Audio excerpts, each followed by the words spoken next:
4G ran out already this month. Play too much and now. You have slain an enemy. 因为我有slowly 在玩 I want to go out with legend. So close. Hi semua, I'm your financial girlfriend Alex. Today we're going to talk about Campuran Aset. In our previous episodes, we talked about equity dan pendapatan tetap sebagai individual products. So if you haven't watched that yet, please go back and watch that before watching this episode. Jadi, apakah itu unit amanah campuran aset?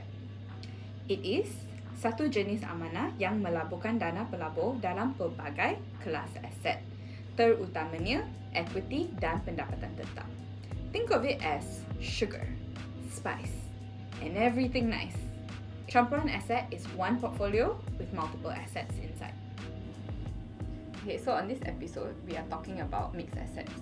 So one of the funds that we'll use as an example is AHM World Series Global Balance Fund.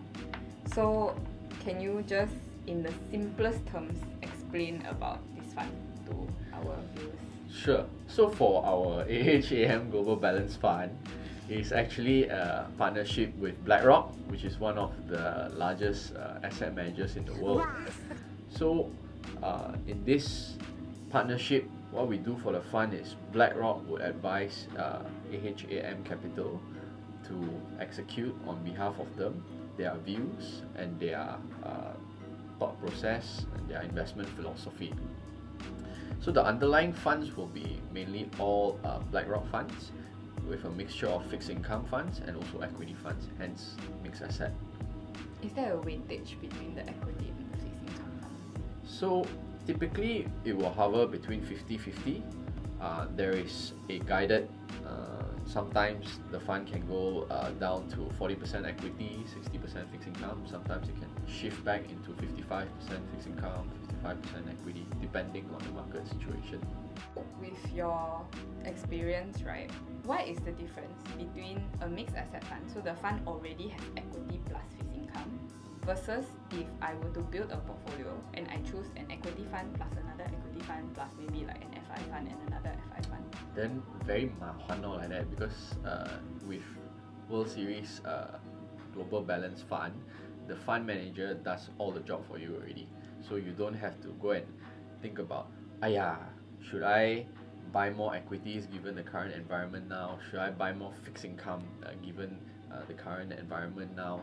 So leave it to the fund manager. We are actually already paying fees, should I say that?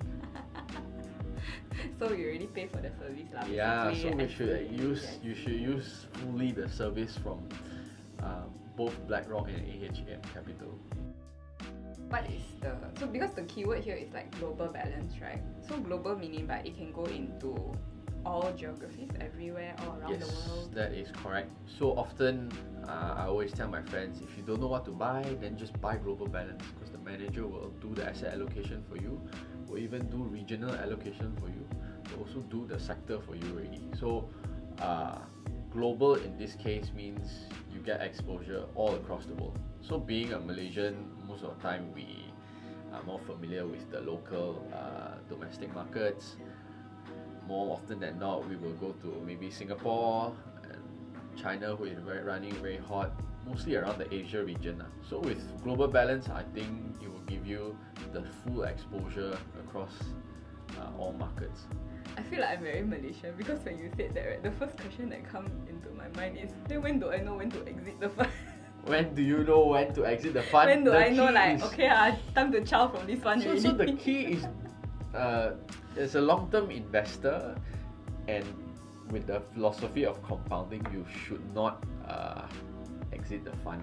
You can take some profit off, you can also trim some losses, but I think again, maybe I will just also highlight global balance is now EPF approved. Oh. So it can be your retirement. EPF approved, guys. That's very important. Okay. What do you think is the most important question if, let's say, I'm a prospect and my salesperson comes like bring this fund to me? What do you think is a very important question I should ask and people don't often ask? I see.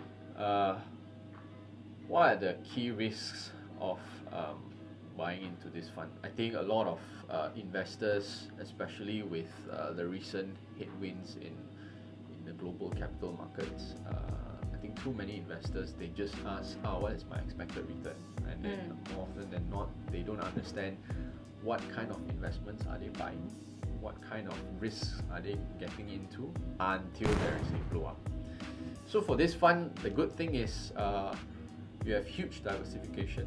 I think the underlying is about, I would safe to say, close to 1,000 stocks because of all the funds that BlackRock has. And also, again, there's also a huge number of bonds. I'm not sure if it's 1,000, but close. So basically, choose the one that don't put all your eggs in one basket lah. correct. And then maybe if you like scramble or you like sunny side up, you can take a bit of money out and buy something else.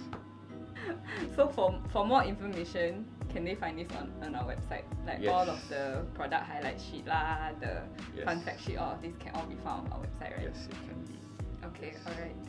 Shen, thanks for your time. Thank you very much. So we'll see you in the next episode. Bye.